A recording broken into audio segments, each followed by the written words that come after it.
Hi everyone, this is Mr. Neil Wright here, consultant audiologist and director of ClearWax. Thank you for joining me in another demonstration video of our recently developed WAXscope, which is due to be launched early autumn 2022. So if you are interested, please register your interest by emailing info@clearwax.co.uk and we can add you to our mailing list and keep you up to speed with everything from the price and the official release date. So we have a patient who attended with bilateral fully blocked earwax, and I would say it's a high composition of keratin within this earwax. It's quite glutinous and sticky. So we're just, again, I'm just using the smallest speculum size, which is a 3.5 millimeter. And I've just installed some olive oil spray just to loosen and break down some of this sticky keratinous earwax. And you can see it's quite sticky because you may have just seen there the indentation caused by the suction probe into the wax. And this is where the oil should help. It will just help bind the plug together. And you can see the skin. So this skin has enveloped itself around the plug of wax. And we're just trying to detach this from the canal wall. And sometimes you can even slide it, remove it off the plug of wax as well. So I'm just going to the base of the ear canal now. I'm just trying to lift this upwards to separate it. So the speculum, they attach to the WAXscope. They are single use and disposable, so they're easy to use. We have got a slit at the roof, as you can see, and that slit is advantageous for two reasons. Not only does it allow you to insert the instrument from a higher depth into the ear for better optics, it allows more maneuverability as well with the instrument in the ear. And the speculum are designed just like your everyday Scheer and Rosen specula, so they've got a flared proximal end to the tip that goes into the ear. So the speculum is a unique design, and we have applied for a UK patent on the speculum itself. And not only does it connect, it clips onto the WAXscope, but it's got an open mid-channels, and in the intermediary part of the speculum is open, where that allows you to insert the instrument through. At no point does the speculum itself, or should I say the instrument itself, come in contact with any part of the WAXscope, so it's completely cross-contamination free.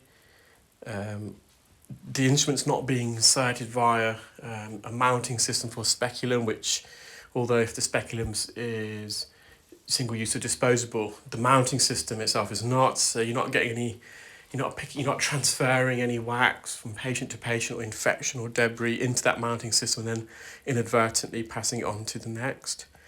So I'm just really teasing this and wriggling this out now, and it's going to come out in a huge single piece. And you may have seen the thumbnail, or if you wait till the end of the video, you'll just see how big this lump of wax was. So this is the patient's left ear. We're just going to go in. You can see it's quite a narrow ear. Just by that, I've got a good view of the eardrum there. And we're just going to have a good nosy around. And this is the patient's right ear. Again, just going to use the speculum to dilate the ear canal. So the speculum come in different sizes. So this is the smallest one. It's meant for the smallest ears, paediatric ears. This is the 3.5 millimeter speculum. And then you've got the 4.25 millimeter speculum, which is probably going to be your everyday client. And then you've got your 5mm speculum, which is meant for larger ear canals. And last but not least, we've got the extra large one, 5.75, possibly more for mastoid cavities, sort of widened ear canals. So again, I've just put some olive oil spray, and this one is a bit firmer. Quite often it's the keratinous wax plugs that are a bit more difficult to remove because they've got this sticky consistency and they're strongly adhered to the canal wall. So we're just on the posterior lateral canal wall here. I'm just trying to separate it, loosen it from the back part of the ear canal, and similarly from the base of the ear canal, just lifting this up. You can see we're right near the entrance here because of the cilia.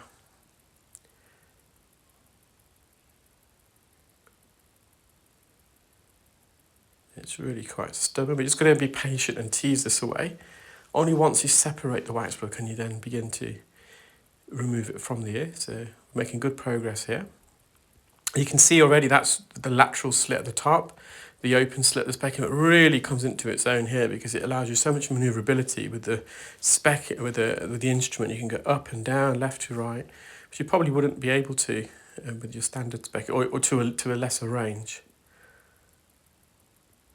So I've just got hold of this wax plug now. I'm going to just tease it out.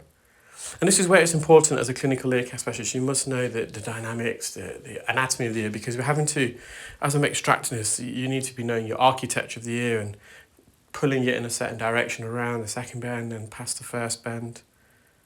So just going to have a look in here. So that's all clear. There's a piece of skin just obscuring the view of the short process of the hammer bone, but we're going to leave that. We're not going to try and remove that because it's not going to be advantageous at all, but otherwise the eardrum's fully visible. It's quite a bendy ear there. These are the two large wax plugs. The top one is, I think, from the right ear, the bottom one from the left ear. I hope you enjoyed that video, guys, and as mentioned, if you are interested in the WAXscope, please do register your interest by emailing info@clearwax.co.uk. Thank you, bye.